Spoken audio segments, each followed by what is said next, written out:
ॐ त्रिः सप्त यद्गुह्यानि त्वेत्पदा विदन्निहिता यज्ञियासः तेभिरक्षन्ते अमृतं सजोषः पशुञ्च स्थात्रीञ्च रथञ्च पाहि। उपस्थित सज्जनों, ईश्वर, जीव और प्रकृति सदा विद्यमान रहते हैं अर्थात सनातन है। इसी प्रकार जीवात्मा के लिए ईश्वर के द्वारा प्रदत्त वेद वाणी भी सनातन है। वेद कहते हैं परमात्मा के द्वारा प्रदत्त किए गए शब्द, मंत्र, मंत्रों के वाक्य, उनका क्रम, और उन वेद के पदों से जो अर्थ जाना जाता है वह अर्थ भी वेद है। वेद के शब्द और अर्थों का जो पारस्परिक संबंध है उसका नाम भी वेद है। यह वेद के शब्द, उनके अर्थ और शब्द और अर्थों का पारस्परिक संबंध वेद नित्य है, सनातन है। उस सनातन वेद के भीतर से अभी अभी मैंने एक मंत्र का पाठ किया है। उस मंत्र का अत्यंत संक्षिप्त व्याख्यान मैं आपके समक्ष करने चला हूं। इस व्याख्यान का शीर्षक मैं बनाना चाहता हूं आत्मा का रथ। उस आत्मा का रथ जो सावधान है, जो अपने जीवन के लक्ष्य मोक्ष को समझता है, उधर बढ़ने की इच्छा रखता है, उधर बढ़ चुका है। मोक्ष मार्ग के पथिक आत्मा का रथ। इस मोक्ष मार्ग के पथिक आत्मा को, इस यात्री को अपने रथ की रक्षा करने पर ध्यान रहता है। रथ में जो घोड़े हैं उन घोड़ों की रक्षा करने पर भी ध्यान रहता है, और उस रथ पर बैठे हुए अपने सहयोगी, उनके पालन पोषण का भी ध्यान रहता है। तभी यह मोक्ष मार्ग का पथिक बनकर अपने गंतव्य मोक्ष को प्राप्त कर सकता है। मोक्ष असाधारण वस्तु है।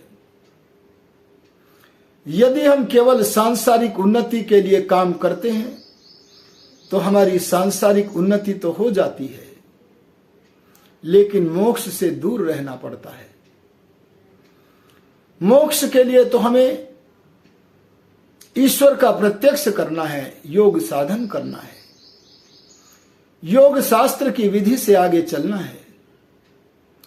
और यदि कोई महर्षि पतंजलि, कणाद, गौतम, दयानंद जैसे योगियों की तरह मोक्ष मार्ग का पथिक बन जाता है, तब वह जन्म मरण के चक्र से लंबे समय तक छूट जाता है। और जन्म मरण के समय से लंबे समय तक छूटकर वह यहां वहां जहां तहां अनंत आकाश में भ्रमण करता हुआ, सारी सृष्टि को देखता हुआ, भगवान के ज्ञान में पगा हुआ, आनंद को भोगता हुआ सर्वत्र विचरण करता है। यही मानव जीवन का लक्ष्य है। इस लक्ष्य की ओर बढ़ने वाला जो पथिक है उसे एक रथ की आवश्यकता है। रथ यात्रा का साधन है। मोक्ष रूपी लक्ष्य की तरफ जो यात्रा चल पड़ी है, यात्रा प्रारंभ हो गई है, उसका एक साधन है रथ। हमारा ये शरीर रथ है। इस रथ की रक्षा के महत्व को वह जानता है और सावधान होकर शरीर की रक्षा करता है। इस रथ के घोड़े भी हैं।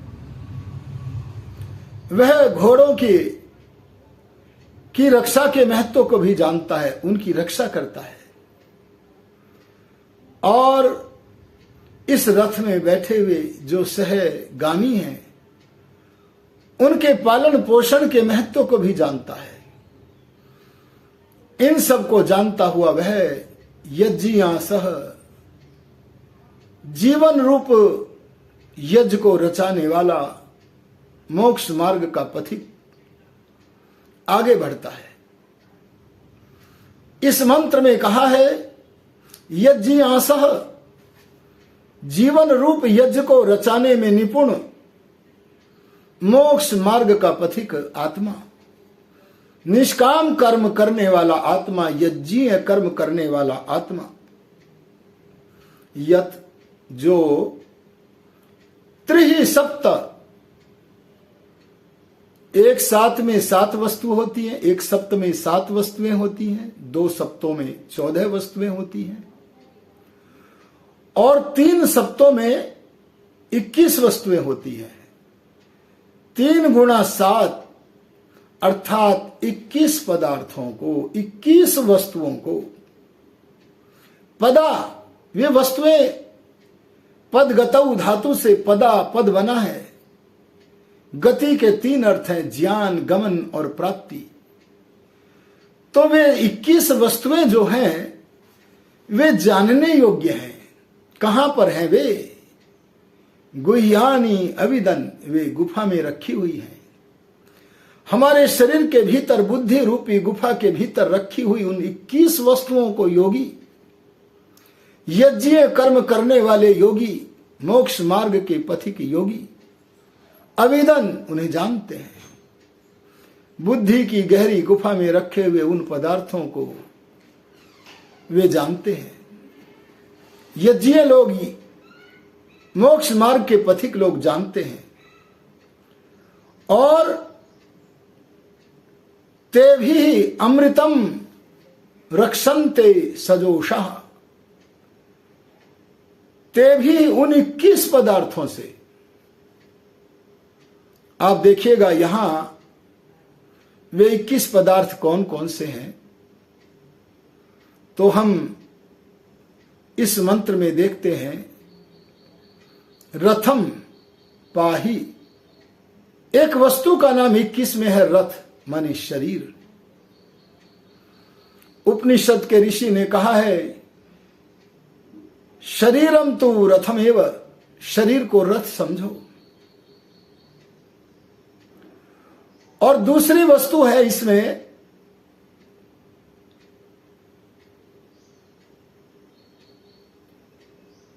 जो इसमें बैठे हुए सहगामी हैं, स्थात्रीन, इस रथ में बैठे हुए 9 महापुरुष हैं। एक है आत्मा, एक है बुद्धि, आहा, अंतःकरण का वह कोना जिसमें ज्ञान का प्रकाश भरा पड़ा होता है। अंतःकरण के उस कोने का नाम बुद्धि है। अंतःकरण का वह कोना चित्त भी कहलाता है, चित्त कहलाता है, जहां तमाम ज्ञान विज्ञान, तमाम संस्कार, तमाम बातें भरी हुई होती हैं। वह चित्त नामक सहगामी भी इस रथ में बैठा है। आत्मा हो गया, बुद्धि हो गई, चित्त हो गया, अंतःकरण का एक भाग है अहंकार। यह अहंकार वह वस्तु है जो आत्मा का शरीर के साथ ममता का संबंध जोड़ता है। यह अहंकार नामक तत्व भी शरीर रूपी रथ में आत्मा का सहायक बनकर यात्रा कर रहा है। और इन 4 वस्तुओं के साथ 5 वस्तु और हैं। 4 तो आपने समझ ली, आत्मा, मन, बुद्धि, चित्त, मन नहीं, बुद्धि, चित्त और अहंकार, ये 4 हो गई। और 5 है प्राण, प्राण, अपान, व्यान, समान, उदान, ये 5 प्राण, ये इस प्रकार से सब मिलकर के 9 हो गए। ये इस शरीर रूपी रथ के ऊपर सहगामी बनकर चल रहे हैं, आत्मा के सहायक बने हुए हैं। और इन दोनों की रक्षा तो करनी है। इन सहगामियों की, नौ की तो रक्षा करनी ही है, रथ की भी करनी है। इसके साथ साथ पशून चपाही मंत्र कहता है, एकादश पशुओं की भी रक्षा करो। ये पशु कौन है? कहा 5 ज्ञानेंद्रियां, 5 कर्मेंद्रियां और 11वां मन। परमात्मा ने आत्मा के ज्ञातृत्व शक्ति को देखकर, ज्ञान सामर्थ्य के गुण को देखकर इसे ज्ञानेंद्रियां दी हैं और ज्ञान के आधार पर शुद्ध कर्म करने के लिए इसे चेतन को कर्मेंद्रियां भी दी हैं। ये 10 इंद्रियां हैं, इंद्र के साधन हैं। इंद्र आत्मा है तो इंद्र के साधन ये 10 ज्ञानेंद्रियां हैं और इसे प्रभु की ओर से मोक्ष मार्ग की ओर, उद्दिष्ट पथ की ओर यह रथ चलता रहे ठीक से, तो 11वां इंद्रिय और दिया है, वह इंद्रिय है मन। यह मन जब ज्ञानेंद्रियों से मिलकर अनुभव कराता है, ज्ञान कराता है, तब यह ज्ञानेंद्रिय कहलाता है। तब इसे वेदों में दैव मन कहा है, इंद्रियों को वेदों में देव कहा है। नैन देवा आपनुवन, भगवान को ज्ञानेंद्रिय रूपी देवों से प्राप्त नहीं किया जा सकता। यहां देव नाम ज्ञानेंद्रियों का है। इन ज्ञानेंद्रियों से अनुभव कराते समय इस मन का नाम दैव मन है। यही मन जब कर्मेंद्रियों से कर्म करवाता है, कर्मेंद्रियों से कर्म कराने के लिए उसके सहायक बनता है। आहा यस्मान न ऋते किंचन कर्म क्रियते, जिसके बिना कर्मेंद्रियां कोई कर्म नहीं कर सकती, उस मन का नाम यहां कर्मेंद्रिय भी है। ज्ञानेंद्रियों से जुड़ा तो ज्ञानेंद्रिय है, कर्मेंद्रियों से जुड़ा तो कर्मेंद्रिय है। इस प्रकार 5 ज्ञानेंद्रिय, 5 कर्मेंद्रिय और इनसे संयुक्त रहने वाला इंद्रिय मन, ये 11 के 11 पशु हैं। तो कहा एकादश पशुओं की रक्षा करो, पाही रक्षा कर। ए मोक्ष मार्ग के पथिक स्थात्रीन, इस रथ के ऊपर, शरीर रूपी रथ के ऊपर बैठे हुए 8 महापुरुषों की रक्षा कर। एक तो तू स्वयं है हे आत्मा, और अंतःकरण के 3 तत्व है। मन नामक तत्व तो एकादश पशु में गिन लिया गया है, लेकिन बुद्धि, चित्त, अहंकार और 5 प्राण, इन सहगामियों की भी रक्षा कर, रथ की भी रक्षा कर।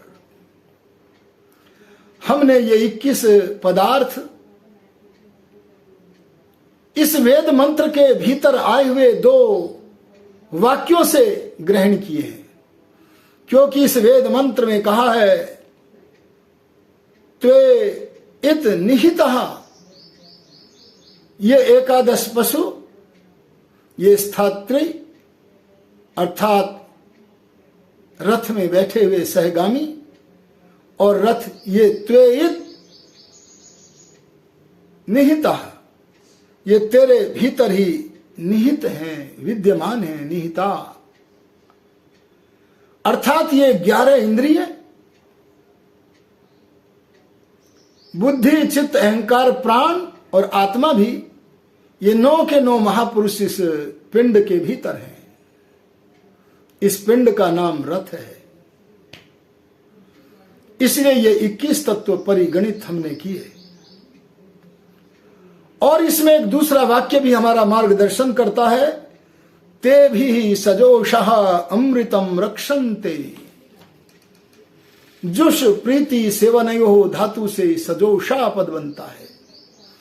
सजोषा पद का अर्थ है जिससे प्रेम किया जाए, अर्थात ते भी सजोषा, उन 21 तत्वों से प्रीति करते हुए, अमृतम रक्षन्ते, मोक्ष मार्ग का पथिक, भगवान का पुत्र मोक्ष की रक्षा करता है। वह मोक्ष को प्राप्त कर लेता है।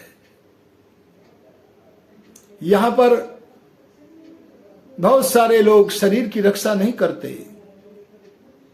वे शरीर को निंदित कहते हैं, मल की पोटली कहते हैं। ऐसे मनुष्य शरीर की रक्षा के प्रति सावधान नहीं होते। ऐसे किए जाने वाले उपदेश वेद के इस मंत्र के रहते हुए निश्चय करा देते हैं कि ऐसे उपदेश अनार्य हैं, त्याज्य हैं। अरे शरीर तो दैवी नाव है, दिव्य नाव है। इस शरीर की रक्षा करनी होगी, तभी हमारी यात्रा सही मार्ग पर चलेगी। और इस शरीर रूपी रथ के भीतर बैठे हुए जो बुद्धि है, जहां भगवान के ज्ञान का प्रकाश भरा पड़ा है, इस बुद्धि के अंदर विचार करने से प्रकाश आता है ज्ञान का। वेदादि सत्य शास्त्रों के स्वाध्याय से प्रकाश आता है अंतःकरण के इस कोने में। प्रभु के अनुग्रह से, समाधि में प्रभु का जो अनुग्रह मिलता है, उससे भी इस बुद्धि में प्रकाश आता है। भगवान का अनुग्रह प्राप्त करके, विचार करके, वेदादि सत्य शास्त्रों का अध्ययन करके हम अपने मन के जिस कोने में ज्ञान का प्रकाश भर देते हैं, जो सारथी का काम करता है इस यात्रा में, उस पदार्थ का नाम, अंतःकरण के उस भाग का नाम बुद्धि है। बुद्धिमान ही सारथी होना चाहिए। अगर बुद्धिमान नहीं है तो यान को कहीं भी पटक देगा। इस बुद्धि के हाथ में लगाम रहती है, प्रग्रह रहता है।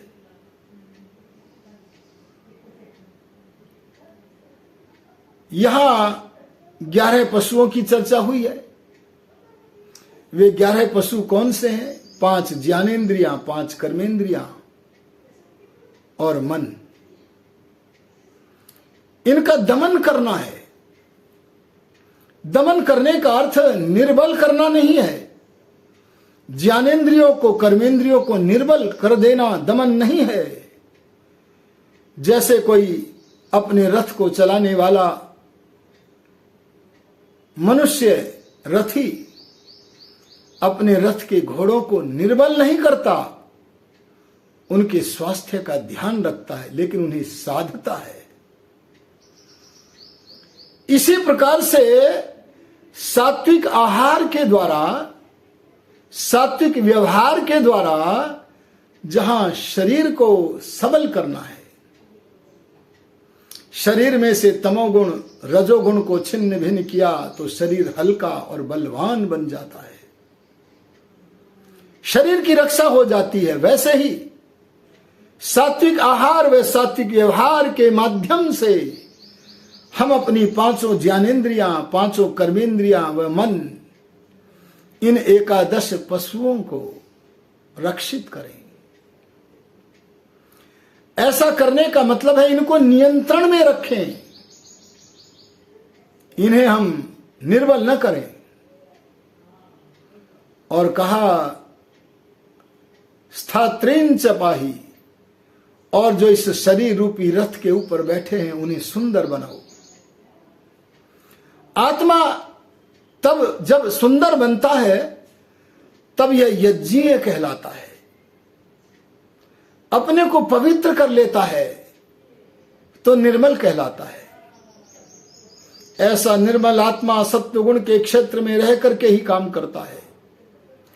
योगी राज श्री कृष्ण गीता में कहते हैं, तत्र सत्वम निर्मलत्वात् प्रकाशकम अनामयम सुख संगेन बधनाति ज्ञान संगेन चानघ। ऐसा यज्ञ कर्म करने वाला, निष्काम कर्म करने वाला, भगवान की आज्ञा में रहकर कर्म करने वाला, जीवन यज्ञ को सुंदरता से रचाने वाला, यह यज्ञीय व्यक्ति जैसे स्वयं को सत्वगुण के क्षेत्र में रहकर सही बना लेता है, ऐसे यह अपनी बुद्धि को भी, क्योंकि सत्वगुण तो निर्मल है,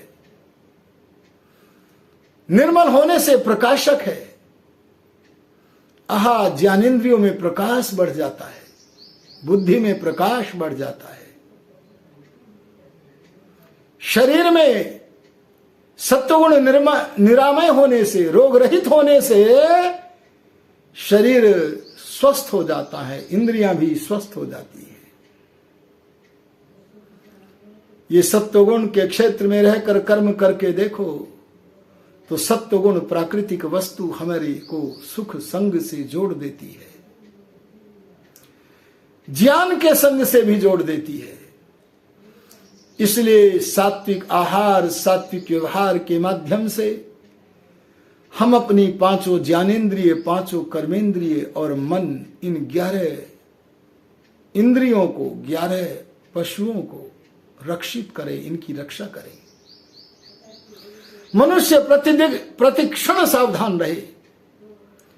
यदि सावधान नहीं रहता तो पलक झपकते ही आंखें फिसल जाती हैं, अपने मार्ग से पतित होकर कोसों दूर आत्मा को पता भी नहीं चलता ले जाती है पतन की ओर। भूल भुलैया में ये आत्मा इंद्रियों के वश में होकर गिर जाता है। यही स्थिति सारी इंद्रियों की है। इसलिए सात्विक आहार व सात्विक व्यवहार के द्वारा हम अपनी ज्ञानेंद्रिय, कर्मेंद्रिय व मन की रक्षा करें। और इस पर बैठे हुए जो सहगामी है, बुद्धि, चित्त मन का वह कोना है जिसमें ज्ञान विज्ञान भरा पड़ा है, घटनाएं भरी पड़ी हैं। वह चित्त अपने भीतर विद्यमान सामग्री बुद्धि को प्रदान कर बुद्धि से कर्म करा, बुद्धि से मन को नियंत्रण में रखता है और शरीर के साथ ममता को जोड़ने वाला साधन है अहंकार। इस रथ को भोजन की सामग्री पहुंचाने का अगर कोई साधन है तो उसका नाम है 5 प्राण। ये प्राण तंतु शरीर के प्रत्येक अणु अणु में व्यापक है। जैसे हमारे शरीर में रक्त वाहिनियां पतली पतली, सूक्ष्म सूक्ष्म और बड़ी भी हैं, इसी प्रकार शरीर के अणु अणु में प्राण वाहिनी नाड़ियां हैं। बस रक्त वाहिनी नाड़ियों में और प्राण वहा नाड़ियों में एक अंतर है। रक्त वाहिनी नाड़ियां सच्छिद्र हैं, मध्य में से खोखली हैं, और प्राण वाहिनी नाड़ियां सच्छिद्र नहीं, ठोस हैं। जैसे स्याही सोखता, जैसे ब्लॉटिंग पेपर, उसके अंदर बाहर स्याही सब तरफ विद्यमान रहती है, ऐसे प्राण वहां नाड़ियों के अंदर बाहर, क्योंकि ठोस है इसलिए बहती हुई सारे शरीर में गमन करती है, अर्थात प्राण गमन करता है। और वह प्राण सारे शरीर को भोजन पहुंचाने का कार्य करता है। हे मोक्ष मार्ग के पथिक आत्मन, तो इन 5 प्राणों की भी रक्षा कर, अपने सब सहगामियों की रक्षा कर। अगर ऐसा करेगा तो निश्चित रूप से तू अपने उद्देश्य को, मानव जीवन के सर्वोत्तम धन मोक्ष को प्राप्त कर सकेगा। और जो इस प्रकार से कार्य करता है, कर्तव्य करता है, उसे कहते हैं, उन्हें कहते हैं यज्ञियां सह,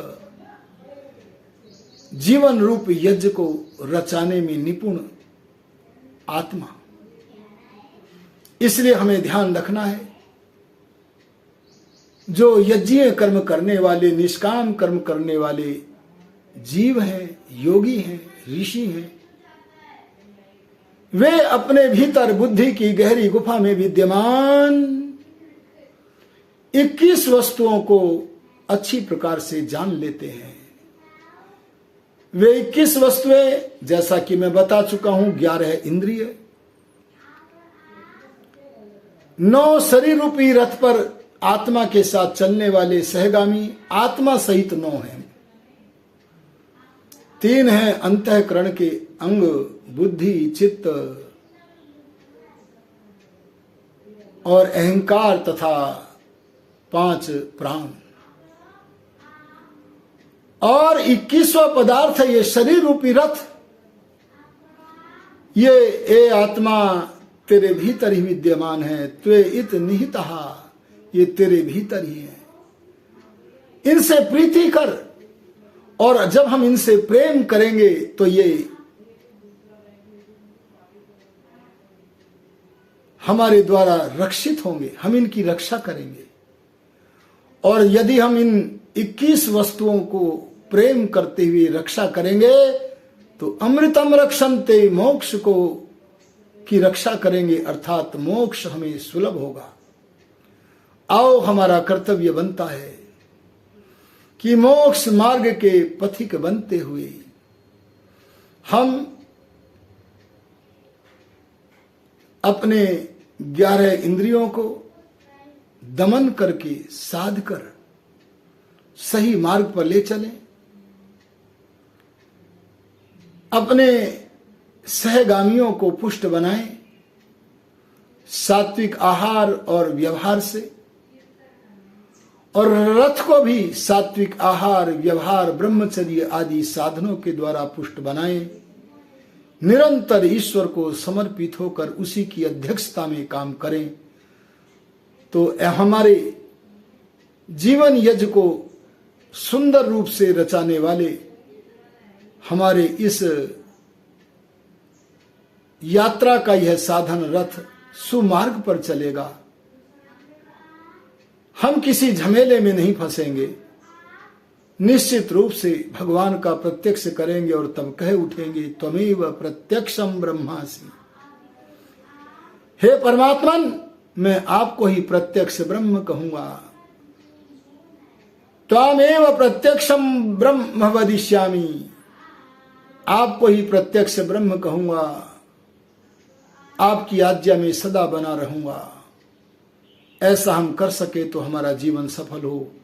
इन्हीं शब्दों के साथ अपनी वाणी को विरमित करता हूं। ओम शम।